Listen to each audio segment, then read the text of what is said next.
Porque quando a gente tem o conhecimento, a gente tem a possibilidade de transformar. E aí a boa notícia é que nossos filhos, nossas crianças, e até mesmo nós, temos um processo aí que fica conosco de neuroplasticidade, né? Mas veja, a preocupação atual é que essa neuroplasticidade pode estar entrando em lugares preocupantes. Às vezes, inclusive trazendo diagnósticos equivocados. Às vezes, o seu filho não está com TDAH. Às vezes, ele está viciado em tela. Então, é importante, inclusive, que entre, e aí aqui também um alerta aos profissionais da saúde, principalmente quem cuida de criança, uma boa pergunta inicial é: qual o tempo que seu filho passa nas telas? Porque, às vezes, o problema não é TOD, não é TDAH, é vício. E o vício, e a gente vai já falar sobre isso nesse instante, causa muitos sintomas parecidos com aquilo que a gente chama de TD, déficit de atenção, né? Então, a gente precisa estar conectado a isso para entender. Então, veja, o Guga já trouxe, mas eu queria destacar aqui. Os nossos filhos, eles estão, às vezes, conectados, e nós também, a mais de 5 aparelhos ao mesmo tempo. Eu vi uma imagem uma vez que eu fiquei e falei, caramba, é verdade, né? Meu filho está sobrevivendo com aparelhos. E aí mostrava a imagem de uma criança ligada, TV ligada, às vezes ainda estão com o headset, como o Guga disse, né? Aí o celular na mão e ainda com o computador aqui, misericórdia.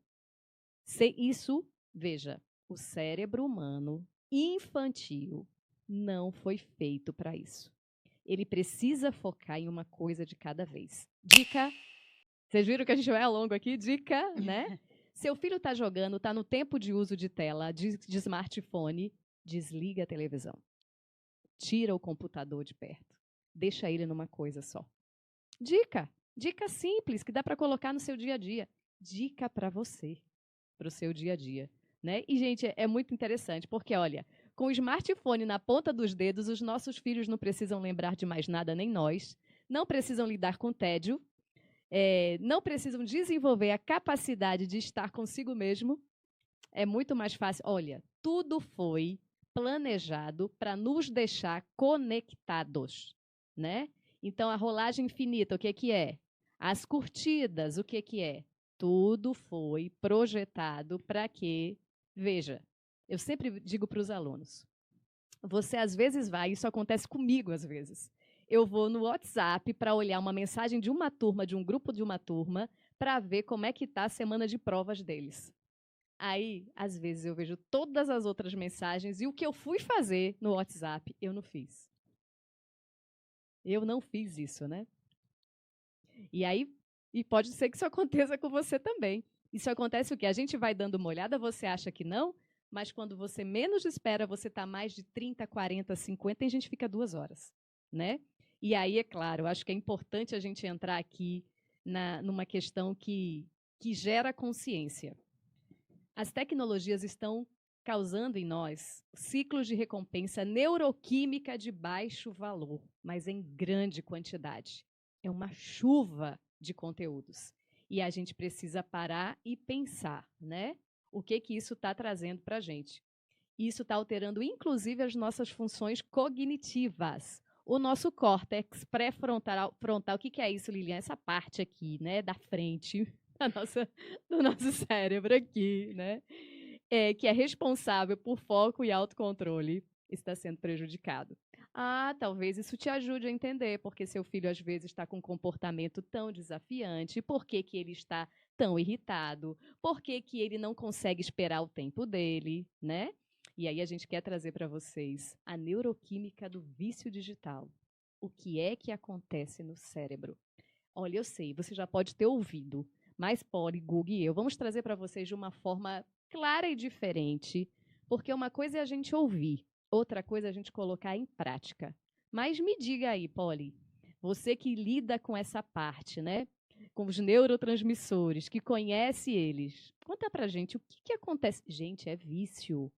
Vale dizer para vocês que isso entrou como doença. Está ali, demorou, viu? Porque o pessoal achava que era exagero. Mas hoje já está lá no DSM número 5, vício em telas. Porque ativa, porque antes eles pensavam só no cigarro, nas drogas, né? Hoje a gente já sabe que isso também entrou no lugar sério de vícios em jogos digitais, vícios em tecnologia como um todo. É brincadeira, não. É coisa séria. Não é não, Polly? Exatamente. Nós temos, Lilian, um circuito na nossa mente que ele é muito complexo, né? E aí algumas pessoas falam sobre liberação de hormônios, liberação de neurotransmissores. E aí existe uma diferença entre o que são neurotransmissores e o que são hormônios, né? Os neurotransmissores, eles vão ser liberados nas fendas sinápticas. E nós temos comunicações cerebrais para que a gente haja no nosso dia a dia, né? Para que a gente pense, para que a gente durma, para que a gente faça atividade física. Tudo isso a gente vai precisar que aconteça um neurônio comunicando com outro e liberando ali um neurotransmissor. Isso é da ordem de bilhões, né, Polly? E isso Nós dá temos bilhões. bilhões, porque os neurotransmissores, eles vão ser liberados a cada vez que a gente pensa, que a gente acorda, que a gente dorme, sempre, né? Então imagina aí, a cada momento, nesse momento aqui, o tanto de neurotransmissores que estão sendo liberados no nosso cérebro, né? Mas aí quando a gente pensa sobre isso, o TDAH, esse tema é muito relevante. Quando eu penso no TDAH, eu preciso de um neurotransmissor específico chamado acetilcolina. Esse neurotransmissor, ele é simplesmente o neurotransmissor que vai fazer com que você retenha informações. Mas se eu estou ali usando sempre uma tela, se eu estou sempre buscando o prazer, porque eu vou buscar a tela para ter ali, vamos supor, uma curtida, uma resposta no WhatsApp que eu estava aguardando há muito tempo e aquela pessoa ali não me manda, eu vou ter uma descarga de vários neurotransmissores ao mesmo tempo. Então, são muitos estímulos ao mesmo tempo. Então, eu não consigo fazer com que meu cérebro consiga liberar mais acetilcolina para que eu tenha uma retenção de memória. Então, não faz sentido que a gente tenha uma informação em excesso para que o meu cérebro não consiga concentrar no que é mais importante. Então, o que eu tenho de mais importante naquele momento, que eu preciso reter a informação, é a liberação com acetilcolina. Mas aí eu estou lá estudando com o celular, por exemplo, que já aconteceu isso, inclusive, comigo várias vezes. Eu estou aqui estudando com o celular, e aí, infelizmente, você sente uma necessidade de olhar no WhatsApp uma resposta que você estava esperando há muito tempo. Você sente o desejo de olhar lá no Instagram se já curtiram o post que você fez. Porque a gente fica chamando isso por outro neurotransmissor, que é liberado para o prazer, porque às vezes estudar é chato. Gente, ninguém vai estudar amando o que está fazendo, não. Eu amo estudar, eu gosto de ler e tal, mas a gente vai cansando. E quando a gente vai cansando, a gente quer um estímulo de prazer. E aí esse estímulo de prazer vem porque o celular está ali pertinho. Como eu lhe falei, são 2 metros de distância para que aquele celular, aquela tela, fique mandando para a gente informações. Então, o algoritmo, ele sabe de tudo isso por conta dessa distância. Se a gente está a mais de 2 metros, é mais difícil que ele consiga captar essas informações de estar o tempo inteiro nos estimulando. Mas se eu tenho ali uma sensação de assistir um vídeo e tenho esse prazer, já é outro neurotransmissor que está sendo liberado, que é a dopamina. E a dopamina, ele está altamente influenciando os processos de vício. Porque a dopamina, ele é um neurotransmissor que é liberado nos momentos de prazer sem esforço, certo? Eu não tenho esforço nenhum, vai dar um pico de dopamina. Por exemplo, joguei na Mega Sena. Ganhei aquele dinheiro ali da Mega Sena. Tá chegando aí, né? E aí, eu sinto que eu não tive nenhum esforço e tive nenhum esforço assim, a não ser jogar, né? Que é vício também, é jogo de Mega Sena, isso tudo é vício, tá, gente? E aí eu tenho ali o resultado da Mega Sena, eu ganhei R$ 1.000. Eu não tive esforço nenhum, eu vou querer jogar de novo. E de novo, e de novo. E a tela é do mesmo jeito, tá? Quando eu não faço esforço, eu tenho um pico de dopamina. Eu não vou querer precisar liberar dopamina com esforço, mas ela também é liberada no esforço, porém, por exemplo, quando você está aprendendo um instrumento. estou ali aprendendo uma música nova, estou ali aprendendo uma nova habilidade. A dopamina também é liberada, só que vai ter o esforço. Então, qual é a que você vai preferir? Qual é a dopamina que você vai preferir? Aquela que é sem esforço. Mas esse que é sem esforço é a custo de vício. Então, sempre que você tiver um esforço, você vai ter uma dopamina saudável. Então, já fica a dica. Se eu tenho a possibilidade de ter uma sensação de prazer para o meu corpo de forma saudável, é através de novas habilidades. Porque a dopamina ela está influenciada lá na substância nigra no cérebro, que isso tem a ver, por exemplo, com os movimentos finos, os movimentos que são refinados. Então, se eu estou aprendendo ali o movimento de tocar um violão, por exemplo, você vai estar estimulando essa dopamina de forma saudável no seu cérebro. Você vai ter a sensação de prazer, porque tocar um instrumento é muito bom, mas ao mesmo tempo vai ser de forma equilibrada. Mas quando eu vou para um jogo, eu vou ter a dopamina isso de forma muito mais intensa. Vai ser um pico imenso. E aquilo dali foi sem o esforço. Só que gera o vício, porque você vai querer cada vez mais aquele nível de dopamina mais alta no seu cérebro. Então, é isso que a gente busca equilibrar. Eu tenho que usar o celular em momentos que são realmente um limite para o meu cérebro, né? Mas que eu também tenha esse contato. Porque se essa dopamina, ela começa a falhar, começar a ter um distúrbio, né, nessa região do cérebro, estão sendo os diagnósticos de Parkinson. Então, pessoas jovens tendo Parkinson. Tremor, aquele tremor que a pessoa não consegue pegar num livro, isso aqui é o Parkinson, tá? Por quê? Distúrbio da dopamina. E quando eu tenho distúrbio da dopamina, eu não tenho um movimento refinado. Entende, gente? Então é muito complexo. São doenças que é lá na frente, que você pensa assim, ah, não, mas eu nunca vou ter Parkinson. Cuidado. E quando a gente fala das faixas etárias, né, é interessante a gente trazer um pouquinho, né, que o que alguns institutos já vêm pontuando, né? E aí, então, assim, a gente vai trazer e vai dar uma dica com base na própria TTS, né? Então, do 0 ao 2 anos, 0 telas, gente, 0. E o que vem de recomendação, né? Seria a gente ter, então, esse estímulo sensorial real e também esse contato visual, né? Então, vejam, ali naquele tempo onde está sendo, a gente tem todo o cuidado com a criança, a gente é convidado a isso, né? Se a gente for olhar mesmo ali a mãe, quando ela está amamentando, né? O que acontece, né? Ela coloca a criança aqui e ela está olhando. Mas, infelizmente, a gente já está vendo o que agora? A gente já está vendo a mãe com a criança no colo e aqui com o dedinho nervoso, né? Então percebam, a gente tá, e aí, gente, é algo que não tem. Se eu já tô nessa época aqui perdendo o vínculo, o que eu vou fazer, né? Então vejam, e aí isso é passado, porque a criança sente. Aí a gente precisa dizer isso para você, porque a gente trabalha com isso, né? A criança está sentindo. Ali é o momento que era para você estar ali aproveitando, né? Muitas vezes, ainda quando a mãe não amamenta, aí vem a mamadeira. Aí não vai ter como, né? Que aí a outra mão vai ter que segurar a mamadeira. Mas é impressionante como a gente já vê hoje mães que estão desconectadas ali nessa primeira infância que a gente chama, pós-parto, né? E quantos traumas já não nascem daí, né? Então, do 0 aos 2, 0 telas. Dos 2 aos 5, 1 hora por dia com muita supervisão.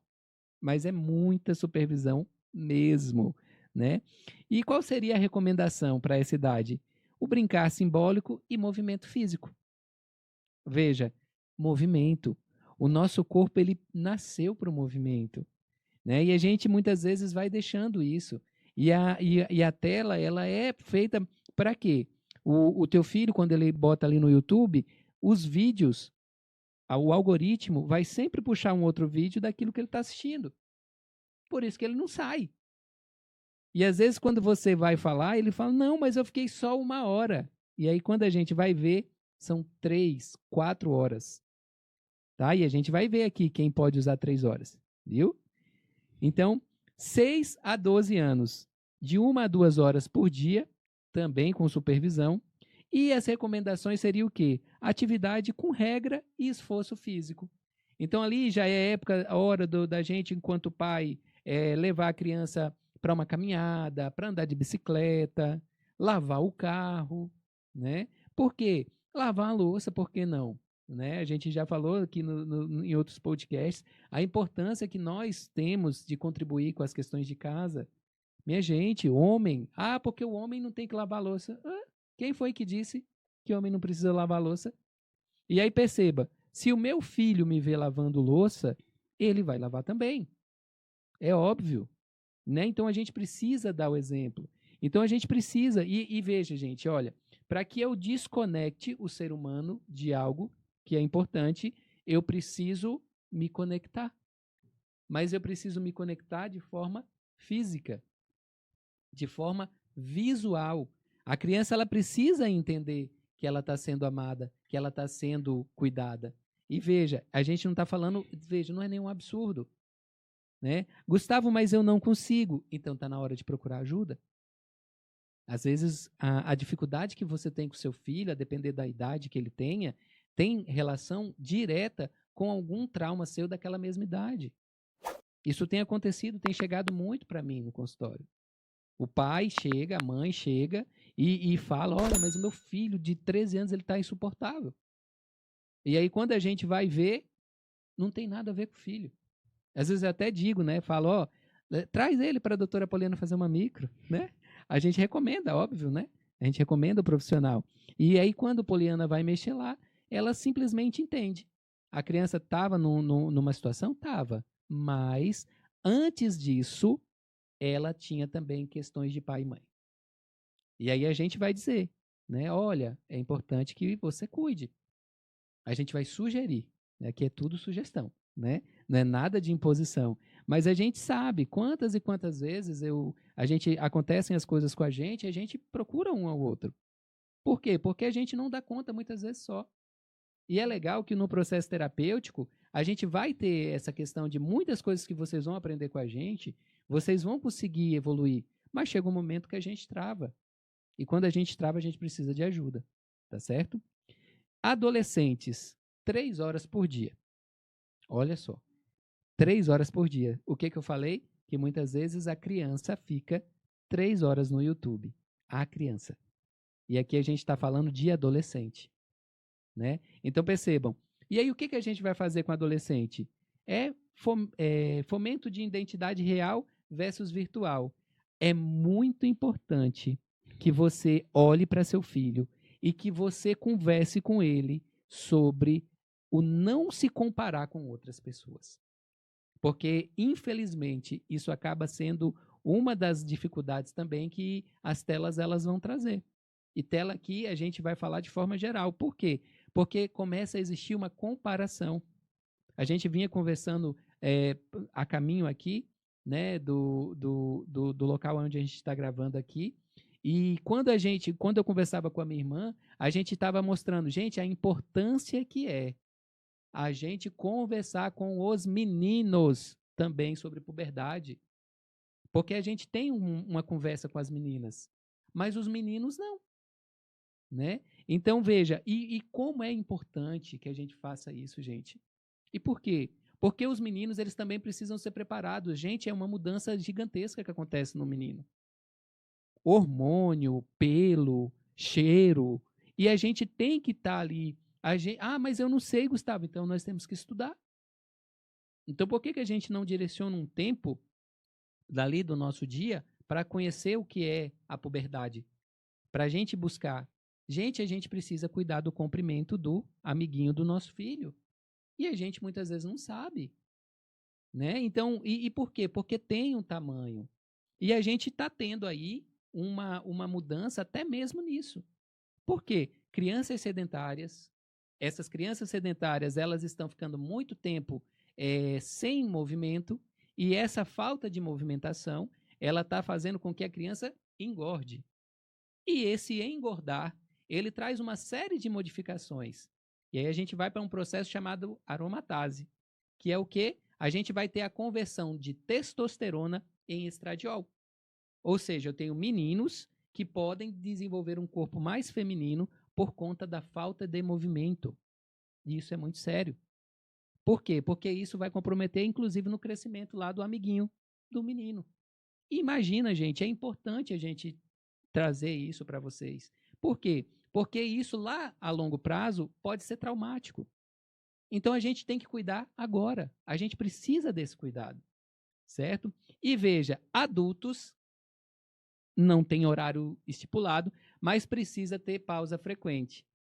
A gente precisa saber viver sem isso daqui. O meu aparelho, gente, não pisca. Eu não deixo notificação nenhuma. Eu mudei recentemente de aparelho e é interessante porque qual é a estratégia deles? Toda hora eles pedem. Quer a notificação? Eu boto não. Quer a notificação? Eu boto não. E às vezes você está na agonia, aí sobe o negócio, quer a notificação, aí você clica aqui porque você está precisando, às vezes, do processo. Aí começa a vir mensagem. Aí quando eu percebo, eu vou lá e desmarco. Eu tiro. Por quê? Gente, isso aqui serve para mim, para que eu consiga resolver muitas coisas. Mas eu não posso ser escravo disso. Eu não posso. Entende? Então, quando a gente fala isso para vocês, o meu está aqui. Ele não pisca. Não aparece nada. Só se eu botar a minha senha aqui. Então e isso é a forma que a gente tem muitas vezes de sair muitas vezes dessa dependência.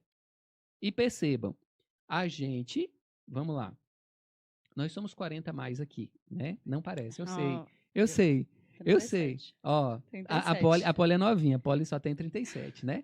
Mas eu e Lilica já passamos dos 40 a mais, mas somos da mesma geração, vamos colocar dessa forma. Nós íamos para a fazenda, nós brincávamos, nós íamos para rio, a gente andava de bicicleta, a cavalo. Então a gente tinha muita conexão com a natureza. E o que a gente percebe hoje? A gente brincava na rua, a gente se movimentava, gente. Veja, se você não faz isso, se você for 40 a mais, né? Os novinhos, né? Não sei, né? Mas se for 40 a mais, com certeza, você vai ver que você fazia isso. Então a gente muitas vezes precisa resgatar esse tipo de coisa, esse tipo de questão. Precisamos voltar às nossas raízes. E aí, quando a gente faz isso, fazer isso muitas vezes com os nossos filhos, pode fazer uma conexão extremamente profunda, gente. A gente, enquanto tiver, por exemplo, quando for para umas férias, a gente levar, sim, para fazer os registros, mas não ser escravo da tecnologia postando on time. Então, aqui fica outra dica. Faça as fotos. Mas use o celular, se for possível, até mesmo sem um plano de dados ativo. Porque aí não vai subir nada. E pode chegar mensagem, tá? E chega mensagem, viu? Mensagem chega. Né? Mas tira.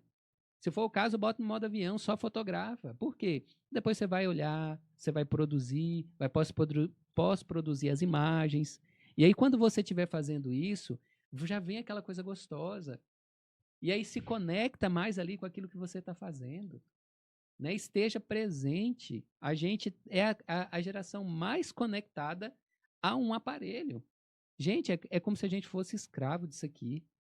Isso aqui tomou conta das nossas vidas. E a gente não percebe. E vejam a quantidade de malefícios que isso traz na nossa questão hormonal. Nas meninas, a gente vai ter o quê? Menstruação precoce.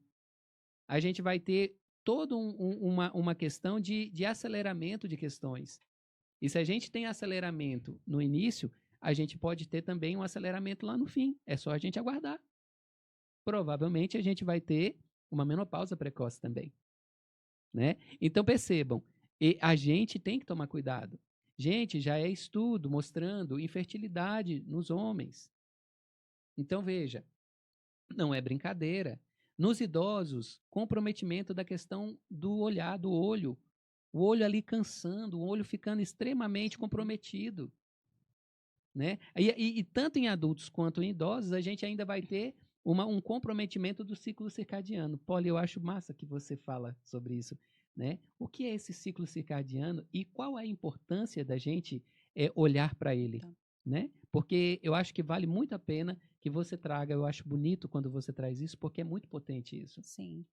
Quando a gente fala do ritmo biológico, a gente vai ter ainda esses neurotransmissores sendo os principais protagonistas da história, né? Então, a gente precisa ter um contato com a natureza, como o Guga estava falando, a gente precisa ter um movimento leve, a gente precisa ter o contato com o sol, né? Que a gente não respeita isso. Então, a gente vai ter essa percepção de uma cascata, na verdade, né? De neurotransmissores, que essa cascata, ela é influenciada justamente pelo meu ritmo de dormir e acordar, principalmente. A partir do momento que eu preciso, né, que eu preciso dormir, o nosso corpo ele começa a produzir melatonina. E a melatonina, ela de fato já é um hormônio, né? E essa melatonina, ela vai começar a ser produzida a partir das 9 horas da noite. E ela precisa de um aminoácido que é precursor dela, que é o triptofano. Só que esse triptofano, ele vai ter uma relação muito forte com os alimentos, né? Porque são os aminoácidos, a gente consegue adquiri-los a partir de uma boa alimentação. Então, se eu tenho ali fibras, como por exemplo, banana. Banana tem muito triptofano, tá, gente? Então, já fica a dica de comer uma banana. Ah, tem aquela questão de, não comer banana à noite. É tranquilo, gente, pode comer banana à noite, tá? Ela vai liberar esse triptofano e ele vai ser um precursor tanto da melatonina como da serotonina também. A serotonina é um hormônio, é outro neurotransmissor, né? Que às vezes a gente pode falar em relação a ser um hormônio, mas a serotonina é o modo equilíbrio. Então, eu preciso entender que o meu corpo ele tem um equilíbrio ali, ele tem um limite, e que eu vou me sentir muito com prazer.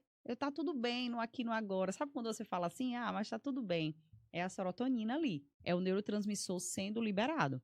Então, se eu tenho um déficit de serotonina, eu posso ter comportamentos compulsivos. E aí vem vícios também, vem comportamentos agressivos, tá? Mas tudo isso, todos esses neurotransmissores, eles são impactados pelo uso do excesso de telas. É isso que a gente está querendo colocar aqui. Então, influencia no ciclo circadiano, com certeza. Porque a luz azul, ela vai fazer com que a melatonina ela deixe de ser produzida naquele horário. O nosso corpo, ele é muito certinho. Então, entre 9 e 11 da noite, nós temos a melatonina sendo produzida de forma natural. E aí eu quero tomar uma melatonina de forma exógena, né? Para dizer assim, eu não estou conseguindo dormir, mas aí eu tomo a melatonina e continuo ali no celular. Será que vai resolver? Não, não vai resolver. A melatonina, ela pode até lhe dar um start para o primeiro sono, a melatonina exógena. Mas você vai ter despertares, você não vai ter um sono regular, um sono reparador, que a gente chama. E isso acontece porque o nosso corpo ele precisa passar pelas fases. E nós temos as fases do sono REM, nós temos a fase, de fato, de um sono que precisa ser profundo. E quando eu tenho o uso da luz azul, o uso das telas, o meu corpo não consegue entrar na fase do sono mais profundo. E com isso eu começo a liberar cortisol. Que o cortisol é o hormônio eu preciso acordar, eu preciso levantar, que na verdade é um neurotransmissor. Então a gente vê lá, o cortisol. O cortisol, ele é liberado no nosso corpo quando eu preciso acordar para agir, mas ele tem um seu pico lá por volta de meio-dia. Mas ele começa a ser produzido a partir das 6, 7 horas da manhã. Então, eu preciso ir acordando tranquilamente, eu preciso ter um despertar muito tranquilo. Agora, se você já levanta de uma vez, com certeza o seu dia vai ser já super estressante, né? Então, imagine as crianças, você acordar a criança de uma vez. Então, imagina se eu acordo e já pego o celular. Eu vou ter um pico de cortisol antes do horário de meio-dia. Só que o cortisol, ele é importante para manter a pressão legal, para que eu possa realmente ter disposição para fazer atividade física. Mas tudo em excesso é veneno. Então, eu preciso equilibrar tudo isso. Todo esse complexo de neurotransmissores, eles precisam ser equilibrados, porque, como eu falei, alguns são estimulatórios, outros inibitórios e outros vão modular. Então, para que eu consiga modular, eu preciso ter um intestino muito bem regulado também. Se você não tem um intestino regulado, mas eu não sinto nada. Eu passo 2 dias ali sem ir ao banheiro e quando eu vou, é tranquilo. Você pode não perceber, mais uma vez, Mas depois você pode dizer assim, eu estou tendo um cansaço. Eu não estou tendo estímulo para ir para academia. Eu não consigo ter um sono muito reparador. Eu ando muito estressado com os meus filhos. Eu falo alto, eu grito com meus filhos. No trabalho, eu não tenho paciência. No relacionamento, nem se fala. Isso, nos relacionamentos, a gente está cada vez mais intolerante. Porque nós temos ritmos diferentes e nós ainda estamos inflamados. E essa inflamação vem muito da alimentação e também de querer justamente esse resultado rápido. E aí eu pego o celular, porque eu quero uma informação rápida, eu pego o celular para pedir um fast food. Então, tudo isso é muito rápido. Então, a dopamina ela vai ficar sendo ali o pico de dopamina. Então, todos esses distúrbios, eles vão causar sintomas no nosso corpo.